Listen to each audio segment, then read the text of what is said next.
तानसेन तेरे अस्तुत कालो सप्त सुर तीन ग्राम राग रंग लय अक्षर. Good morning, children. Welcome to Harleen Ma'am's class. Today, Grade 7, Images, Chapter 14, Music and Immortality.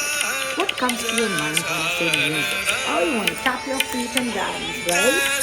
Or maybe slow music, you want to get into deep slumber, sleep, doze off. Well, there are different forms of music, from reggae to pop to rock, country, classical, and rap, and so on. So today we're going to do a chapter on Tansen, the greatest musician of his times in India, still remembered. Tansen, right? Okay, we shall start by music and immortality. We start with a connect, reflect, and imagine. We all like to listen to music. How often do you listen to music, and what kind of music do you like? I personally like country music and I like rock music. Well, why do you like music so much? Well, these are the few exercises for connect. We move on to the reflect part. Think of as many different pleasant sounds, it could be natural or man-made, that we may hear around us. You have to make a list of those and say how you feel when you hear them. Man-made or natural? Natural or man-made? Yes, I have a lot of children in the class saying right now I can hear the pressure cooker, I can hear vegetable vendors, and I can hear the birds chirping. I can hear the sound of the traffic, right? So tell me, what are the pleasant sounds? Unpleasant? Make a list of these. Move on to the imagine part. Now, children, I want all of you to be creators. I want people to remember you. If you created a musical instrument, what would it look like? You have to draw it and describe it. Well, get on to that. Draw and describe this instrument, and don't forget to give it a name. We start with the title, Music and Immortality. Music, we all know. What do you mean by mortal? Mortal, something which is going to perish, die. Something which is going to die is mortal. Immortal, something which carries on and on forever. It doesn't have any death as such, right?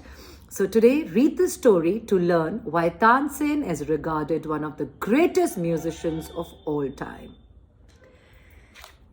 There is a tomb in Gwalior. We all know where Gwalior is, right in the middle of India. It's shaded by the branches of a tamarind tree. Tamarind imli. It is said that a singer can enhance his or her music skills by eating just one leaf from this tree.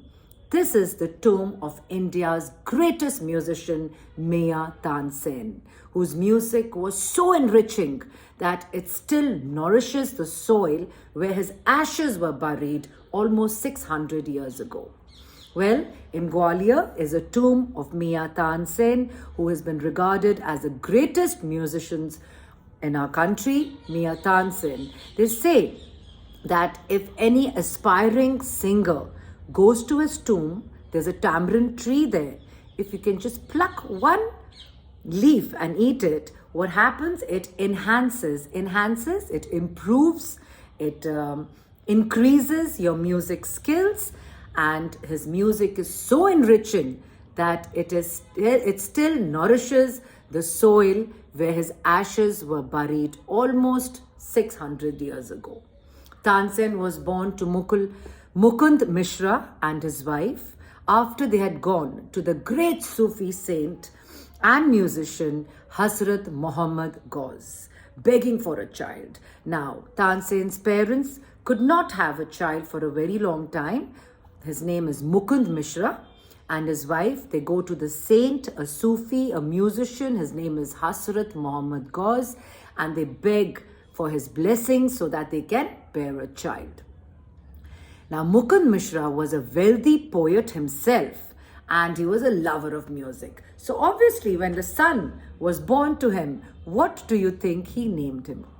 He named him Tansen. Tansen, the master of Tan. Tan, musical notes. Tansen, however, showed no interest in music or studies while he was growing up. Instead, he liked to spend his time in the nearby forest, chasing animals and copying the sounds of birds and animals. Now, one day what happened? While he was sitting on a tree, chirping like the sparrows, he saw a group of travelers crossing the forest. What do you think he did? Yes, he scared the travelers. How did he scare the travelers away? As the travelers drew near, Tansen took a deep breath and let out a loud roar of a tiger. The people, thinking that a lion was nearby, dropped their belongings and ran for their lives. They were so scared that they ran to save their lives, thinking that there is a lion in the forest. But was there really a lion? No, it was Tansen who imitated the sound, the roar of a lion. But when they heard a young boy laughing at their terror, they realized that they had been fooled, and they shook their fists at him. Fist, mutti. An old man among the travelers gestured to Tansen to come down from the tree. But Tansen, certain that he is going to be thrashed, shook his head. Now, one of the people in the travelers' group was again a great musician, Guru Haridas. Now, when he heard this roar, he gestured as a movement. He gestured to Tansen to come down from the tree. But Tansen was scared because he's going to be thrashed, he's going to be beaten up. So he doesn't come down. Come down, the old man said gently. I'm not angry with you. I want to talk to you about that roar. It was very convincing. You have great talent. Your roar was amazing. It actually convinced us, made us believe that there was a lion in the forest. So he says, you have great talent. Now he's amazing. He's one of the masters of musicians, So he could sense that this young boy, his note was so perfect and he has great talent. I am Guru Haridas, the old man said. Tansen descended from the tree. He came down from the tree a little wary of the praise. He was not really, certain about the praise. He was confused that he really liked my roar. He says, I am Guru Haridas, said the old man. Who are your parents? I want to come in. I want to meet them. Guru Haridas was a renowned, a very popular, a very famous music teacher. When Tansen took him to his house, his parents recognized him immediately, instantly, at that very moment, and felt honored. They were honored by his visit. Obviously, he's the greatest musician, the greatest teacher, so they were very honored. And Mukund Mishra himself, being a great poet, was really honored to have Guru Haridas come to his home. Mukund Mishra, I've come to talk to you about your son, said the Guru. He has great talent. He has a range in tone. That is a true gift from God. I would like to take him with me to my ashram, and I want to train him as my shishya, as my disciple. Now, in those days, children, you had ashrams where the children learned, right? So, Guru Haridas is taking permission from Mukund Mishra, Tansen's parents. And he says, I want to take your son because he has great talent. It's a gift from God. And I want to make him my disciple, my shishya. At Guru Haridas ashram in Vrindavan. Vrindavan is next to Mathura, where his ashram was. Tansen began learning the traditions of Indian classical music, starting from the basic sargam. What is the basic sargam? The 7 notes. All those who have a little knowledge about music would know that in Indian music, we have the sa, re, ga, ma, pa, dha, ni, sa. Do you think I'm good? Oh, not at all. I should have had that leaf from Tansen's tomb, right? That tree. He learned to put the notes together into a rag. Now, what is a rag, children? It's a series of musical notes which are based on the melody it makes. He learned to put the notes together into rag. He also learned the essence of each rag. He got to know what was the real ingredient of the real rag and how to sing it so that he can create the right mood for the appropriate time of the day. Now, there are lots of different kinds of rags. Some rags can evoke sadness, some can evoke pleasure, some can put you to sleep, and so on. Guru Haridas taught him the technique of how to make his voice emanate from the pit of his belly, stomach, and twist the notes in his throat to produce the right sur at the right pitch. It had the singers, they have the right note, the right pitch. So that's what he learned from Guru Haridas ashram, how to sing the right note at the appropriate time, and also from the pit of his belly, of his stomach. One day, having perfected a particularly difficult rag, Guru Haridas was teaching him a very difficult rag, and when Tansen had perfected it, Tansen sang it proudly before his Guru. Certain of praise, he was obvious that he's going to get praise. Guru Ravidas will say, wow, that was amazing. However, when Tansen finished the rag, he saw only sadness in his Guru's eyes. Hurt and disappointed, Tansen picked up his tanpura and prepared to leave. Tanpura is a musical string instrument. You can see it from the picture. He picked it up. He was hurt and disappointed because Guru Haridas was not looking very happy. He was very sad. Forgive me, son, I have failed you, Guru Haridas said. I thought I have been teaching you music, but it appears that I've only taught you the notes. Guru Haridas, as any teacher, he says, son, forgive me. I have not taught you I've just taught you music, but it appears that I've only taught you the notes. So basically he was trying to say that your notes are right, but you're not singing from your heart and soul. But I just sang the rag accurately. I know I made no mistakes, said Tansen.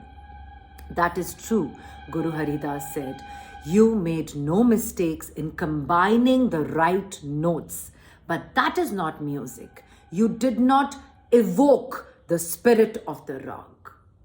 Now, Guru Haridas says, definitely your rag was in tune, absolutely. There was nothing wrong with the notes, but you failed to arouse, to waken the spirit of the rag. It was not that powerful. It wasn't from your heart and soul, he says.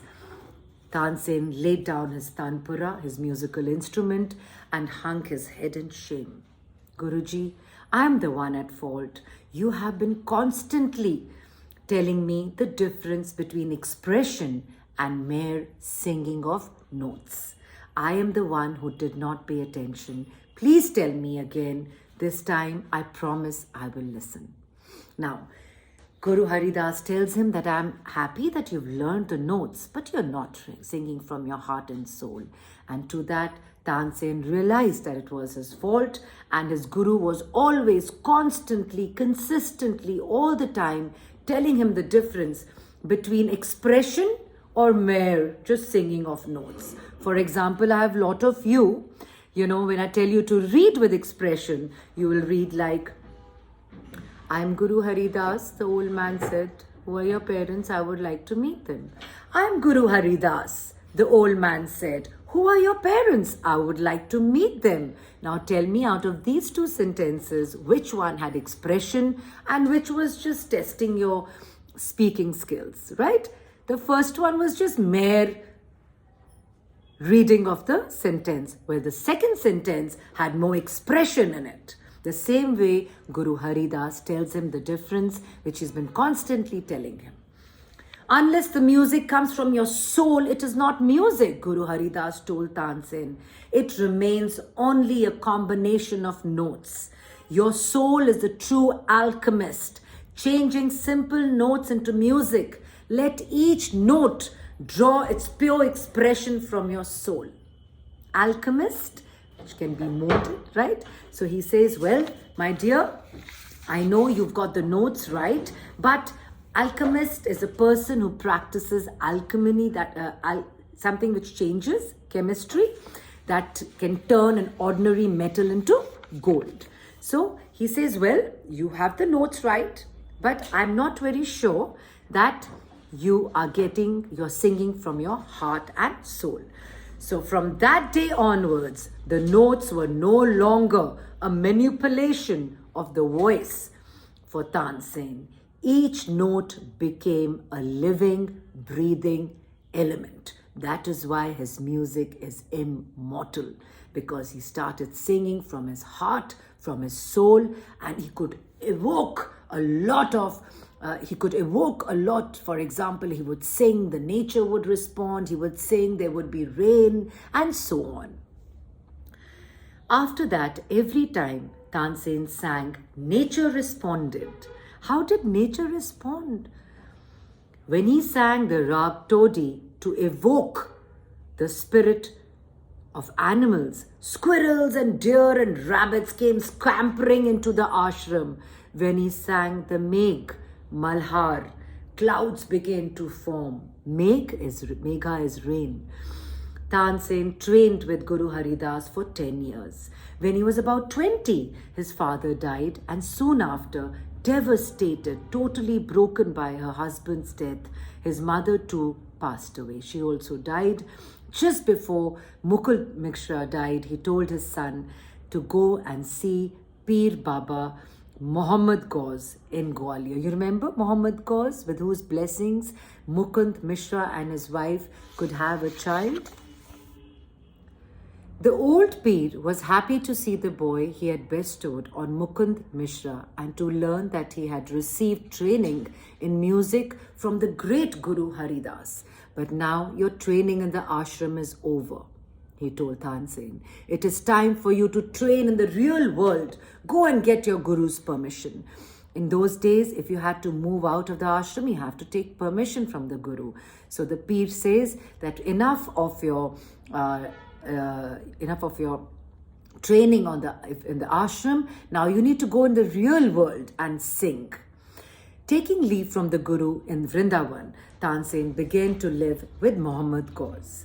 He spent the next 3 years perfecting his skills under Ghaus's guidance. During this time, Pir Baba arranged for him to sing in Gwalior's court and also to hear other musicians there. In earlier days, in the courts, you had different musicians to entertain the king and his subjects. So he takes him to the court. Gwalior's one king's court. One day in the court, Tansen saw a beautiful woman waiting on the king. From then on, every time he went to court, his eyes sought her. He fell in love with the lady. During practice sessions at home, he became increasingly absent-minded. In the middle of a tan, his fingers would pause on the strings of the tanpura and his voice would falter because he was in love with this lady. Muhammad Ghaus made inquiries and found out about that woman Tansen had fallen in love with. Her name was Hosseini, the king's lady in waiting. Ghaus goes and meets the king of Gwalior and takes the permission and gets Tansen and Hosseini married, because it was a big distraction for Tansen. From that day onwards, a new element entered Tansen's music, the element of love, mortal love, soaring to the heights of heavenly love. Soon, the word of Tansen's unique, unusual talent spread, that he could evoke spirits, through his rag. The king of Reva, the Raja Ramchandra, a patron of music, he just loved music, one of the kings. He also heard about Tansen and asked him to be his court musician. Tansen accepted his offer and moved with his family to Reva. Now, the king offered him to play in his court, so Tansen would now play music for the king, that is King Raja Ramchandra. Under Ramchandra's patronage, Tansen's music blossomed and he became the king's chief musician. Earlier, he was just a musician. He became his main musician. One day, Emperor Akbar. Now, Akbar ruled India that time. He was a king of India, the emperor of India. The Emperor Akbar visited Reva, and Raja Ramchandra asked Tansen to sing at his court in his honor. Obviously, the Akbar, the great king, was coming, The Akbar the Great was coming, the emperor, to a king's house. So he tells Tansen that you are going to sing today in his honor. That evening, Akbar found himself mesmerized by Tansen's voice. After the concert, he sat with his eyes closed for long moments. He was so captivated, he was so mesmerized, he was so taken in by Tansen's beautiful rag, his music, that he kept his eyes shut for a long time, enjoying the music. Then he thanked Raja Ramchandra and congratulated him on having an artist like Tansen in his court. Upon returning to Agra, when the emperor comes back to his court in Agra, Akbar sent Ramchandra a message requesting him to send Tansen to his imperial royal court. To refuse was impossible. How could the king refuse the emperor?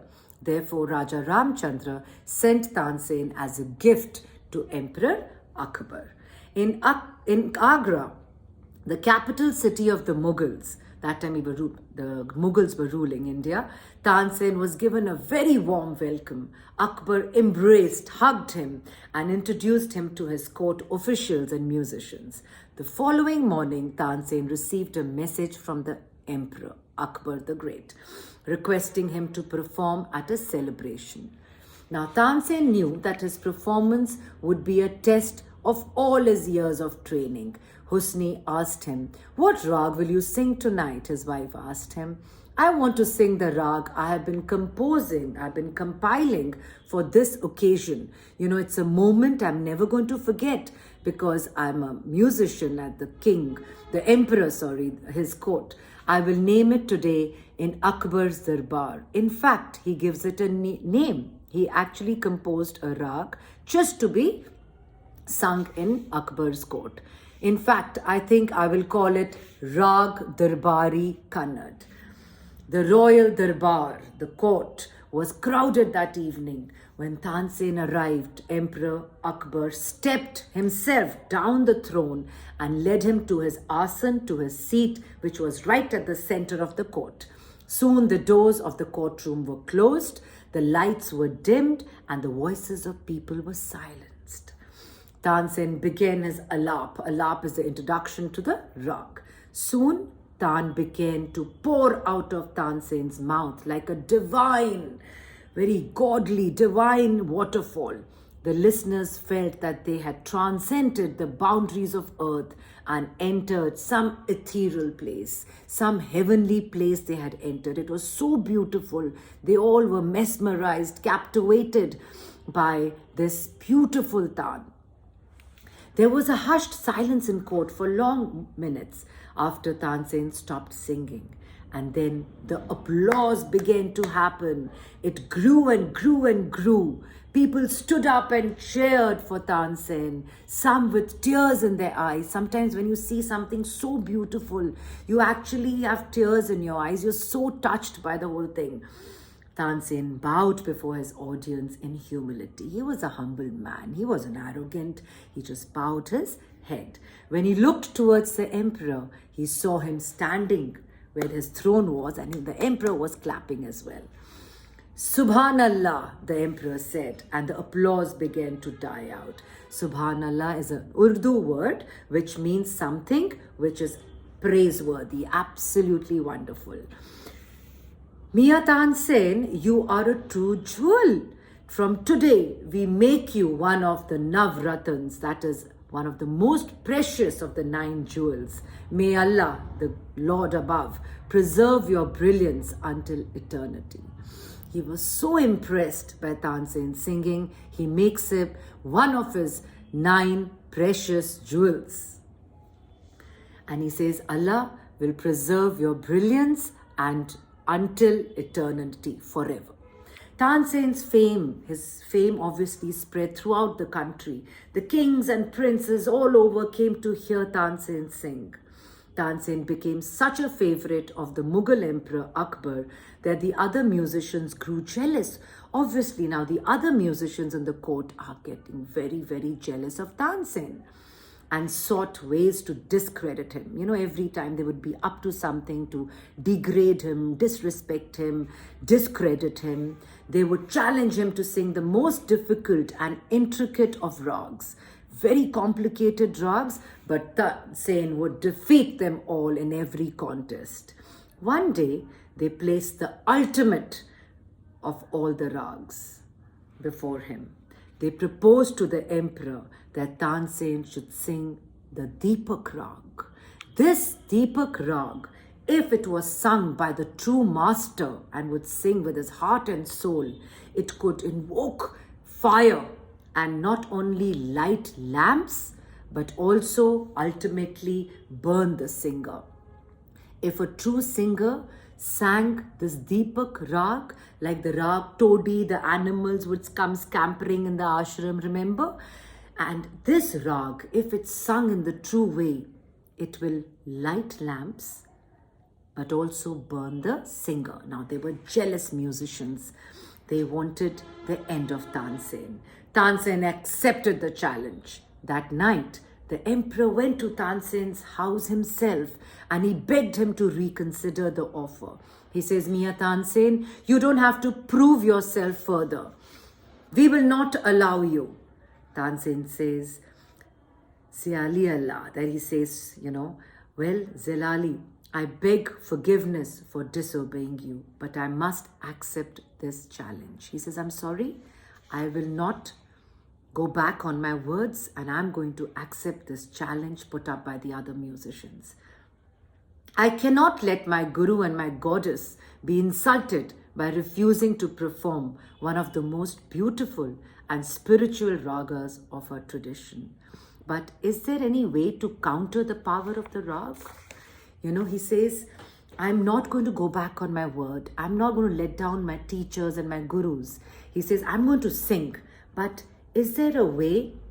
Akbar says, is there any way in case, you're going to sing with your heart and soul, and what if you start burning? Is there something what I can prevent?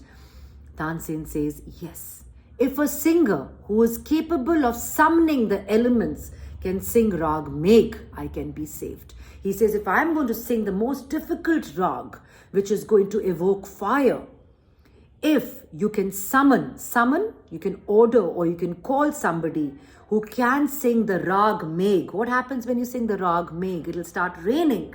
Then I can be saved. Because if I'm going to evoke fire, somebody will sing the Rag Megh and there'll be rain.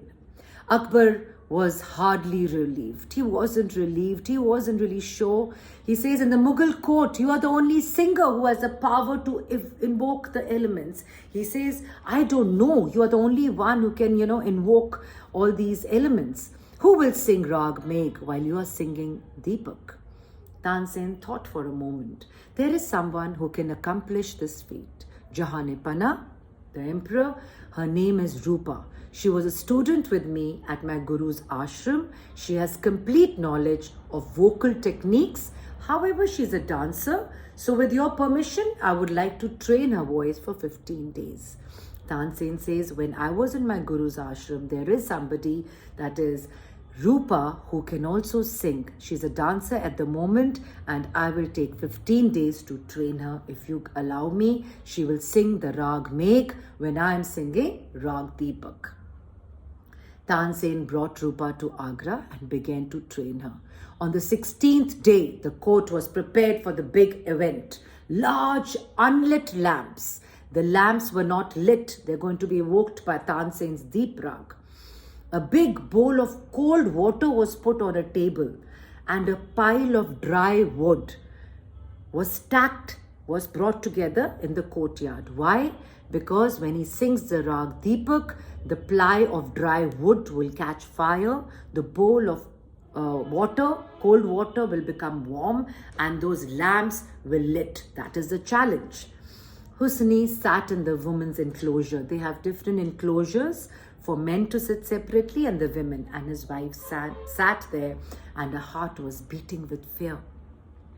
What if Rupa failed and her singing of the Rag Megha did not bring clouds? What if her husband was burnt to ashes? Rupa herself sat right across Tansen, equally frightened.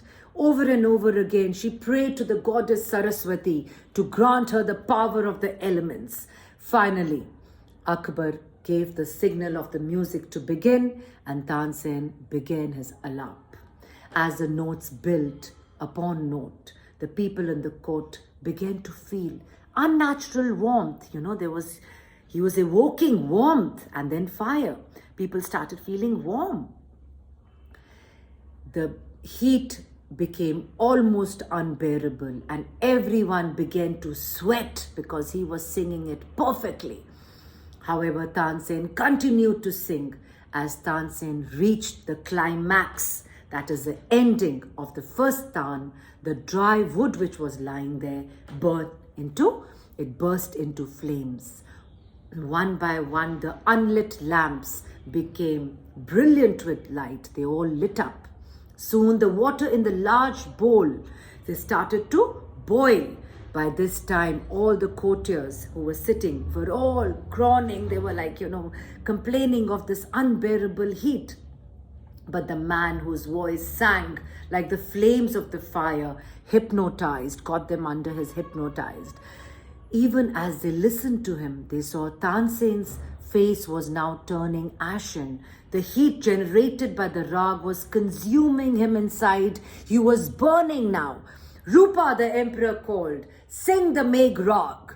But Rupa was transfixed by the power of Tansen's voice. She couldn't even move her lips. She was so hypnotized by Tansen singing and seeing all this that she just couldn't move. Husni's wails, she was crying. They shattered Rupa's trance. Rupa was in a trance. She was just looking. She couldn't sing the rag Megh, which is going to get rain, right? So Husni was wailing. She was crying. And suddenly Rupa broke into the alap of the Megh rag. However, her voice faltered and had no effect on Tansen's body, which was now beginning to sag because of the warmth. But he continued to sing until finally he collapsed on the floor. A cry of despair broke out of everyone's throat. They was like, "Oh, what happened?" By now, Rupa's voice had begun to gain power. She closed her eyes and imagined herself at her guru's feet, singing the notes under his guidance. Now she remembered her guru and she sang from her heart and soul. Rupa's voice began to soar to the skies, where clouds began to gather. It started getting cloudy. People watched in awe, in a lot of awe, they were cooled by the sudden change in temperature. Then the clouds burst. The clouds had gathered because Rupa was singing the Megh rag, and everybody watched in awe, and they were it rained, it poured heavy rain from the heavens, dousing the burning pile of wood in an instant. It started raining and it doused it. The water, the wood which was burning, it was doused. That means the water had put off the fire. The clouds burst and rain poured down. Two courtiers carried Tansen outside, directly under the cooling rain. Obviously, they pulled him out because it was raining. And as Rupa concluded the Megh, Tansen opened his eyes. The great musician Mia Tansen lived that day, and he will always live forever, immortalized by his music. He's always going to be alive between us because of his music. I hope you all understood the chapter as much as I enjoyed reading out to you. So that's all for today. I hope you all enjoyed it, and don't forget to do the imagine part. All right, bye-bye. See you.